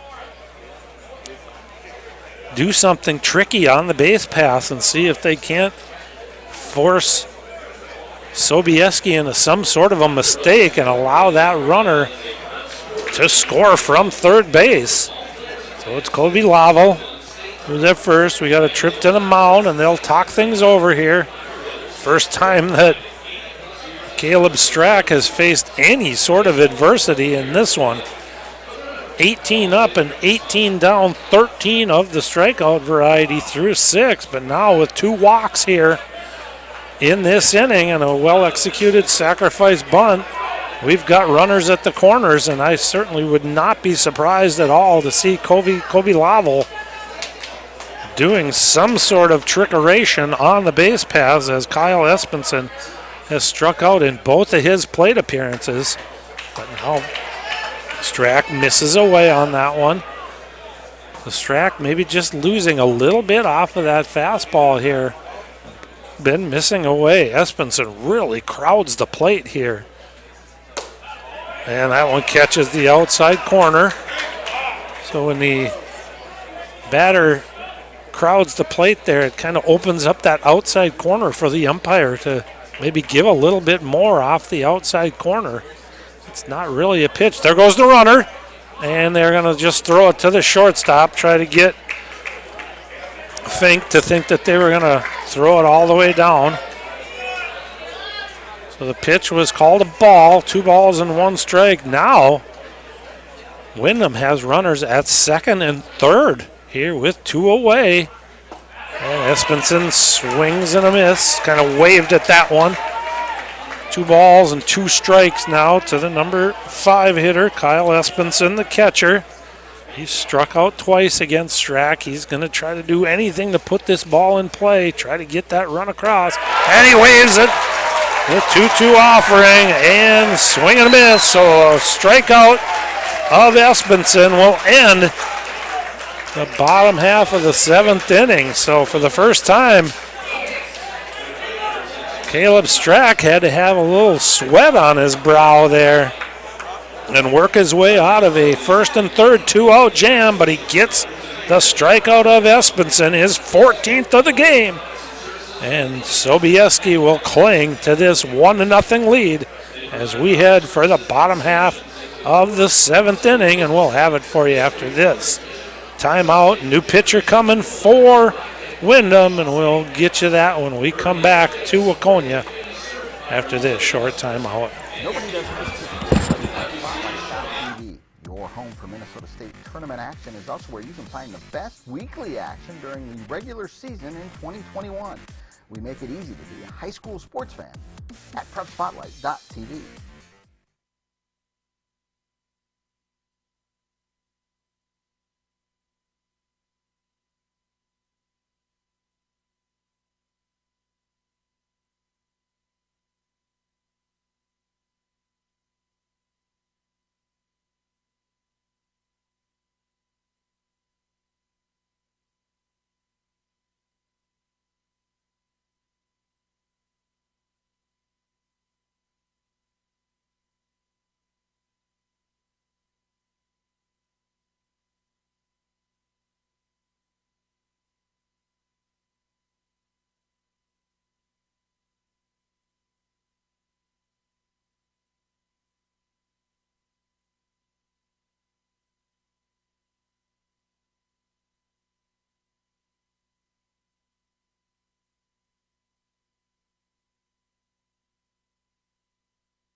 Right back here for the bottom half of the 7th inning. New pitcher. Windom will go to one of their drafted players, left-handed pitcher Ryan Rashi. Pitches for the Jackson Bulls during the regular season with the Jackson County Central High School. And Hanowski lifts one into center field, and a great diving catch is made out there. Off the bat of Bohanowski by Luke Gilbertson. Had a long run, but was able to make a sliding catch.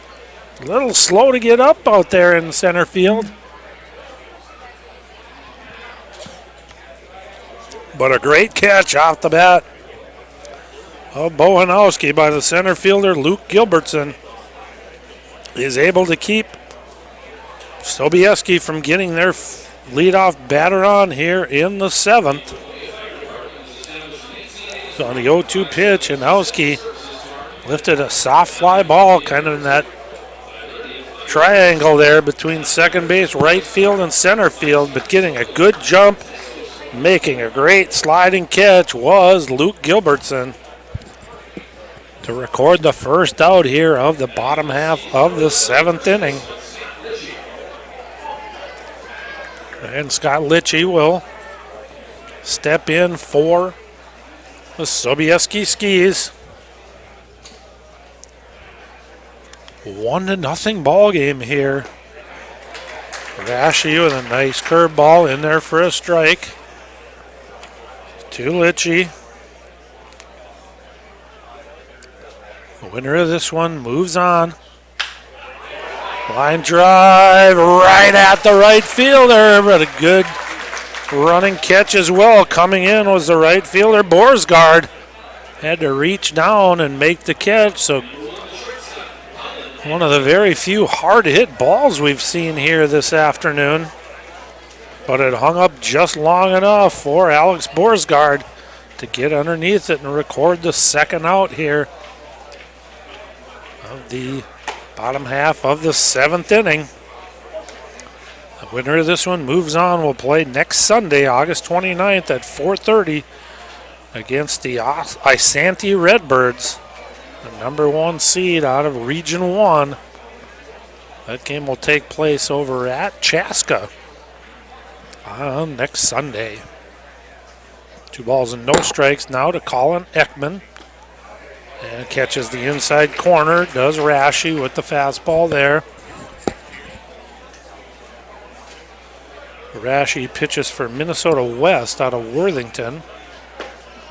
And catches the knees with that offering. He pitched. Rashi listed at 31 years of age, so he's a bit of a veteran. Pop up in the infield, so Rashi's already a third of the way to the dugout. He knows he's done his job here in the 7th. 3 up and 3 down. A couple of good plays defensively behind him. And Rashi does the job, getting the Worthington Pirates back into the dugout with an opportunity to try to get something going against Strack here in the 8th. They made Strack go to the stretch and got a couple of base runners on in the 7th. We'll see what they can do in the 8th when we're back to Waconia after this quick timeout. The Town Ball Tour. Head to the small towns and tell people what it's all about. A lot of excitement. Weather is fantastic. This place has been here since the early 80s. This is a baseball town. The town is here. The kids are here. It's safe. It's a wonderful environment. We certainly met some wonderful characters.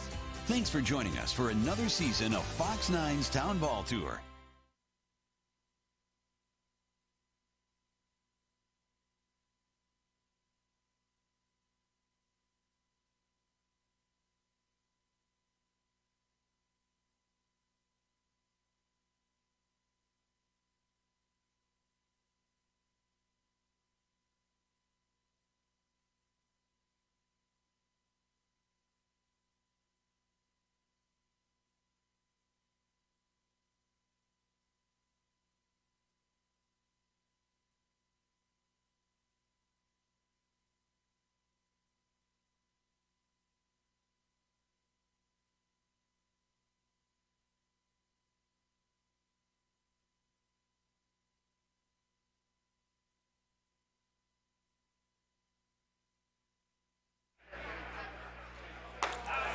Alex Borsgaard steps in, takes a called strike, and then swings at the second offering from Strack. No balls and 2 strikes. Strack walked Alex Fink leading off the 7th to put the end to any potential bid for a perfect game, but still no hits in the column for Windom here through 7 as they bat in the 8th, and now they're down to at least one less out as a called third strike against Borsgaard is the 3rd strikeout of the game of Alex Borsgaard by Caleb Strack of Sobieski.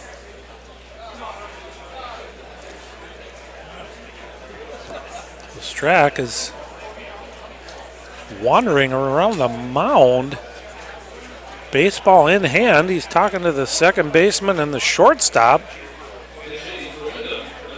Not really sure what Strack's got going on. Now he turns and talks to the center fielder, but toes the rubber and he's ready to go and fires in strike 1 to Brett Willoughby. Willoughby, the 7-hitter in the order, struck out and then popped out to third, trying to bunt his way on to lead off the bottom of the 6th. Behind in the count, no balls and 2 strikes. And a swing and a foul. Just got a piece of it. And Hirsch was unable to hang on. So just staying alive. There is Brett Willoughby. Strack wasting no time. No waste pitch coming here. He just is rearing back and trying to just throw it past these Windom batters. And he's been successful here through the first 2 of this top half of the 8th inning.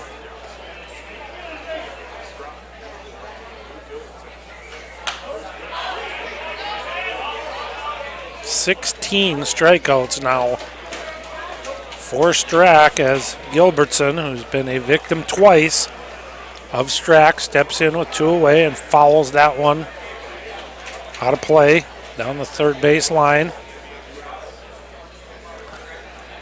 Once again, Strack working well ahead, comes right back at Gilbertson, a little bit off speed there. Had Gilbertson well out in front of that pitch, so no balls and 2 strikes. Line drive, base hit into center field. And on an 0-2 offering from Caleb Strack, Luke Gilbertson has the first hit of the ballgame for the Windom Pirates. So as we mentioned, Strack was not wasting any pitches there. He'd gotten ahead of the previous 2 batters with 2 strikes and came right after him. Didn't try to get him to chase anything. Did the same thing to Gilbertson there, and Gilbertson turned it around, shot it out into right center field, and Windom has their first base hit of the game against Caleb Strack. It's a 2-out single here in the top half of the 8th inning, and they'll have to try to get that run across the board here. We play in the top half of the 8th inning, and Sobieski clings to a 1-0 lead, so it would just be the 1 run that they need to get, but this is the first time that we've seen Strand get behind here in this inning. 2 balls and no strikes.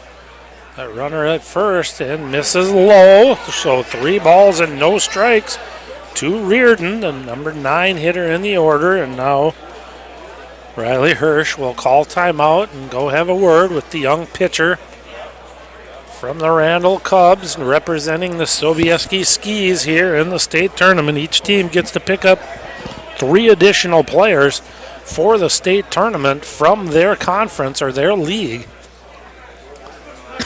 And certainly Strack appears to have been a very good pickup. And now pitch misses inside. So 4-pitch walk to Reardon. And Strack, the 20-year-old left-hander, Plays his college ball at Winona State. Will now face Alex Fink, the leadoff batter for the Windom Pirates. Just his fourth at-bat here. Curveball swung on and fouled back to the screen.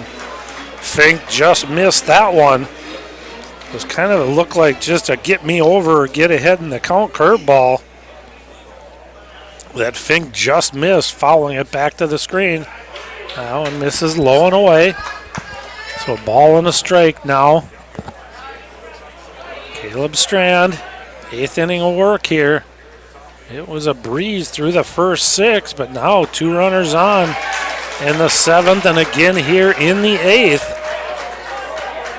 Any idea of a perfect game went by the wayside with a 4-pitch walk to Fink in the 7th, and then the no-hitter was broken up with 2 outs here in the 8th, and a little fly ball out into left field. Josh Wenzel is there, puts it away, and Strand and the Skis strand a couple of more Pirates on the base paths here late, and they complete 8 innings of defense with nothing but zeros on the board for Windom. Rashi will come out for a 2nd inning work, try to keep this to a 1-run ball game. We'll be back with it for you after this timeout on PrepSpotlight.tv.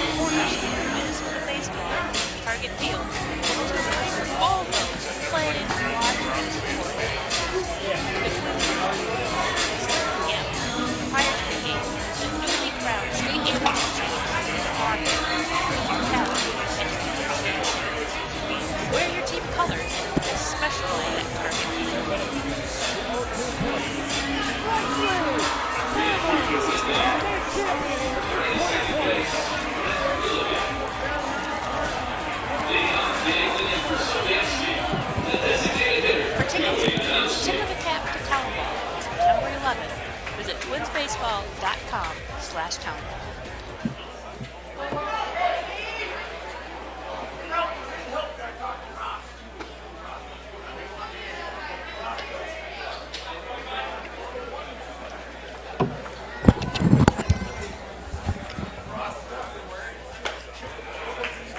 All right, Joey Hanowski.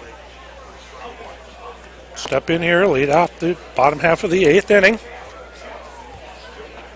1 ball, 1 strike. Ground ball out towards second. Willoughby is there. Soft toss.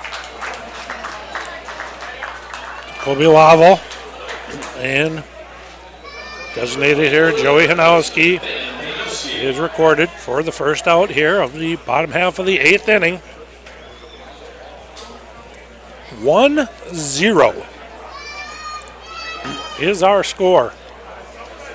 1 lone run in the bottom half of the 5th inning. Hanowski drills one out into center field. That's going to get up and over the head of the center fielder, Gilbertson. And Hanowski is in the second with a 1-out double. So a rocket ship off the bat of Hanowski.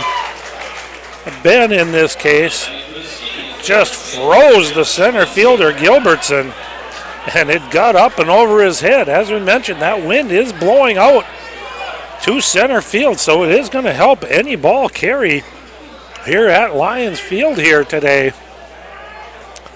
And Gilbertson just got frozen by that rocket ship off the bat of Ben Hanowski. It got over his head, and by the time Gilbertson went back to the wall to retrieve it, Ben Hanowski had checked into second with a 1-out double and a very potentially valuable insurance run out there at second base, the way Strack has been doing.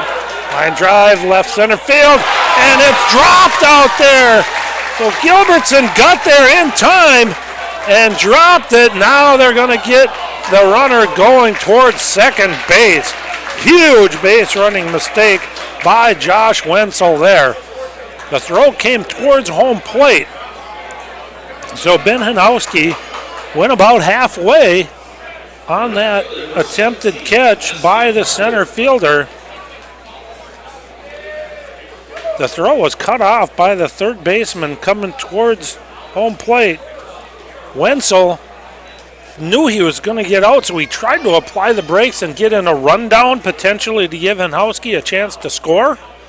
But he slipped, fell down, and the second baseman, Willoughby, was able to put the tag on him for the second out. So for the fourth time in this ballgame, Sobieski has run into an out on the base pass, and this one really hurts as a swing and a miss on a high offering to Dusty Parker evens the count at a ball apiece. So they were going to get a break when Gilbertson dropped that line drive off the bat of Wenzel.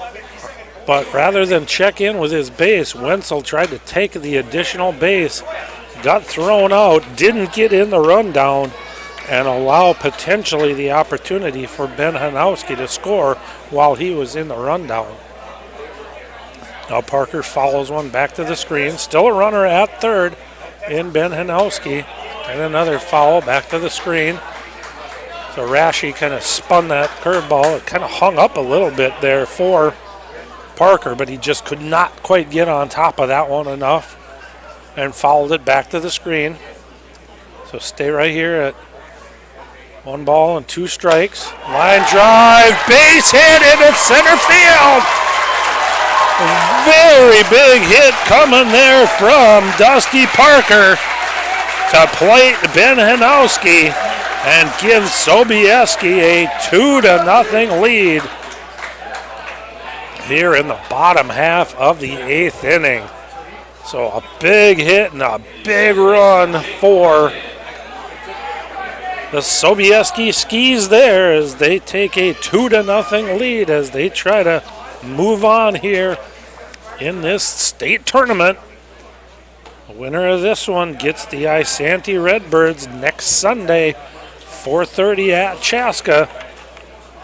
And a very valuable, important second run of the game has been plated by the Sobieski Skis, and they lead Windom 2-0. Pitch is fouled back into the Sobieski dugout. Even the count at a ball and a strike to Jake Kappen. Kappen, good day at the plate, 1 for 2. Singled and stole a base in the 6th. Walked in the 2nd. Was stranded right there at first base when Sobieski left 3 runners on base in that 2nd inning. But they've been able to plate 1 in the 5th and now 1 here in the 8th. Lead it 2-0. Strike on the outside corner. 1 ball and 2 strikes. I got to believe that they're going to hand the ball back to their free agent pickup pitcher, Caleb Strack, to try to finish this one off. He lost his bid for a perfect game in the 7th with a walk and then lost his bid for a no-hitter with a hit in the 8th as a swing and a miss by Kappen. Strikes out the second baseman for Sobieski, and they'll strand the runner Parker there at first, but it's a big 2-out RBI single from Dusty Parker plating Ben Hanowski, and has given Sobieski a 2-0 lead here as we head for the top half of the 9th inning.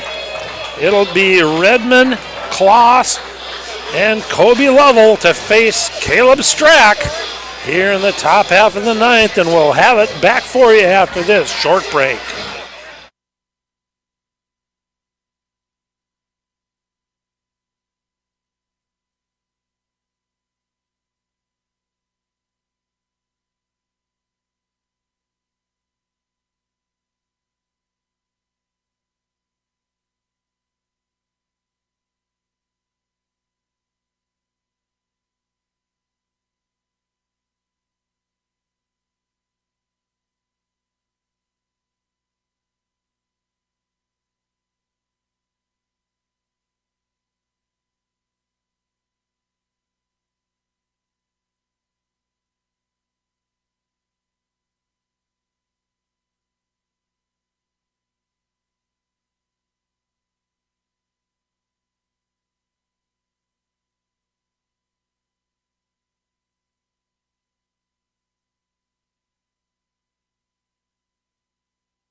So Connor Redmond lead things off here for Windom. Aggressive.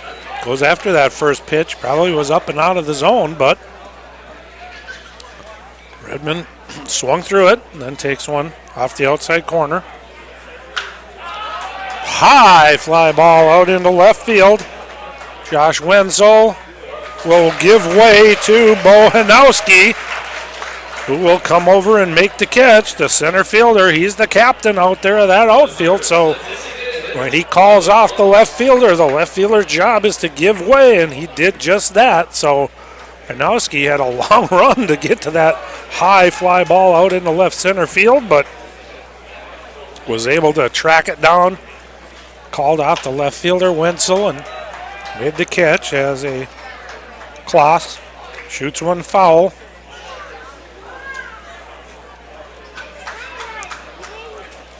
The ball's one strike, and on the outside corner for strike two. The Kloss has put the ball in play all 3 times that he's been up, but 2 ground balls to first and 1 to second. 0 for 3, and now Strack elects to waste one here at no balls and 2 strikes. We were talking in between innings that it was definitely a mistake pitch at 0-2 that gave up the only hit so far that he's allowed in the game to Luke Gilbertson, as a fly ball is out into right field. Camping underneath it is Dusty Parker. Reaches up cap high and puts that one away. 2 away here in the top half of the 9th inning as Caleb Strack is trying to pitch Sobieski into the next round of this state tournament to take on the Isanti Redbirds next Sunday. 1 out left to get for Strack as he misses away to Laval, now misses up. So 2 balls, no strikes. Let's see if he can keep his composure here. Last out is always the toughest one to get. And he misses with that one. Definitely does not want to put a base runner on base, because then one swing of the bat could tie this ball game up. But he's behind 3 balls and no strikes. Now misses high with that one as well.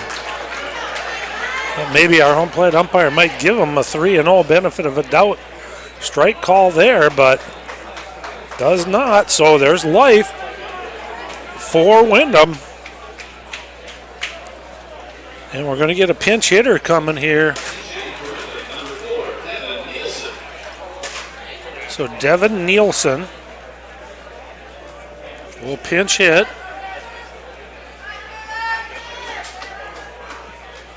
For Espenson. Espenson struck out in all 3 of his plate appearances, so being a left-handed batter, they're going to go lefty-righty here, and now Strack misses. 5th consecutive pitch that he's missed on, and now he gets one at the knees to Nielsen. 1 ball, 1 strike count. Kobe Laval at first base. I don't expect to see him going anywhere.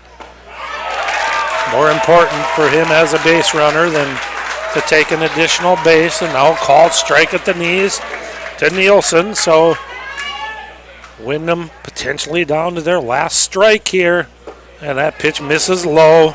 Nielsen watched that one all the way into the glove of Hirsch, hoping that the umpire agreed with him that that ball was low and out of the strike zone.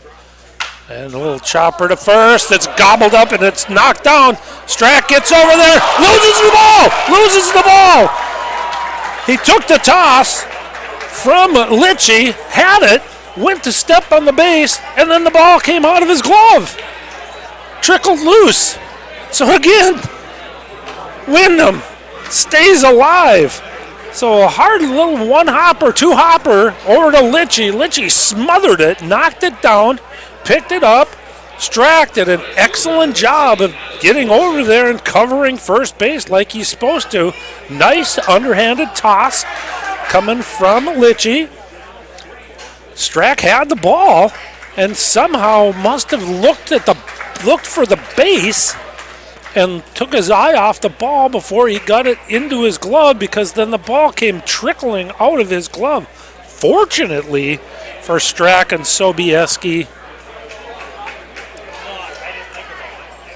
the ball did not go very far away, so the base runners had to hold up at their position at first and second. You certainly didn't want them to be moving up to second and third and have that tying run out there at second base if you're Sobieski. But Windom stays alive, and now we've got a pinch runner over there at first base. Number 14. Oh, Espenson will just re-enter the game as the pinch runner. And Alex Borgard takes a pitch outside and then one right on the inside corner.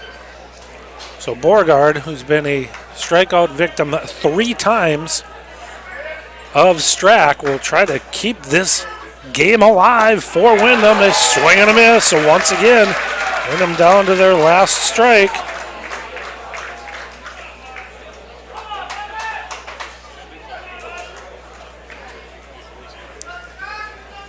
One ball, 2 strikes, 2 Borsgaard. Strack really reaches back and tries to throw that one past Borsgaard. Hirsch has to do a good job of going down and block that one to keep that one from coming to the backstop and allow those runners to move up both into scoring position. So even the count now, 2 balls, 2 strikes. Strack, swing and a miss! So on the 17th strikeout of the game, Caleb Strack and the Sobieski Skis are on to a date in the second round of the State Class C State Amateur Baseball Tournament. They will take on the Isanti Redbirds, 4:30 next Sunday at Chaska. And so the Sobieski Skis survive and advance the opening round game against Windom. They get an absolute gem of a game from their free agent pickup pitcher, Caleb Strack.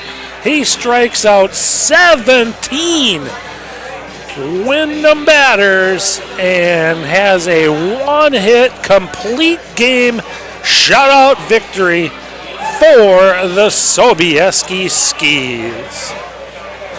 That's the sort of pitching performance that you not necessarily expect to see at the state tournament, but certainly not a surprise that a team would be able to throw their ace. And in this case, it's Caleb Strack, who they picked up from the Randall Cubs with 17 strikeouts. Sobieski was able to scratch out a couple of runs, one in the 5th and one in the 8th, and that was enough for them to advance into a date in the second round of the Class C State Amateur Baseball Tournament. That'll do it for the Windom Pirates. They come up from Windom and just faced a strong pitching performance from Caleb Strack. And the Sobieski Skis are going to move on to the next round as they defeat the Windom Pirates 2-0. So our next game is on tap here. And we'll have that one for you on PrepSpotlight.tv. If you've got the package, certainly stick around and enjoy that one. Otherwise, the new audience will take a look at our next game here on tap at Waconia Field. Scheduled for 4:30, it's going to be the Dumont Saints against the Richmond Royals. So that'll do it for me here from Waconia Lions Field. Here in game number 2, the Sobieski Skis get a 17 strikeout, one-hit performance from Caleb Strack, and they're going to move on to the second round of the state tournament. The Windom Pirates will finish their season and head back home. This one-and-done baseball tournament here, Class C, 48 teams working their way to a state championship game on Monday, September the 6th at noon right here at Lions Field in Chaska. So from Lions Field here in Waconia, Minnesota. It was the Sobieski Skis, 2 runs, 6 hits, and 1 error for the Windom Pirates. No hits, 1 run, and 3 errors on the board. So from Waconia, we bid you a good afternoon, and we'll talk to you next time from the State Class C Minnesota Amateur Baseball Tournament. Amateur baseball is one of Minnesota's great sporting traditions. The state tournament brings together hundreds of communities in late summer at great ballparks all around the state. Coverage of every game can be found on PrepSpotlight.tv. PrepSpotlight.tv's coverage of today's state tournament game is made possible by the Minnesota Baseball Association, and also with help from the Minnesota Twins. Celebrate Town Ball with the Twins on September 11th. Visit twinsbaseball.com/townball for details. Now let's get to the ballpark.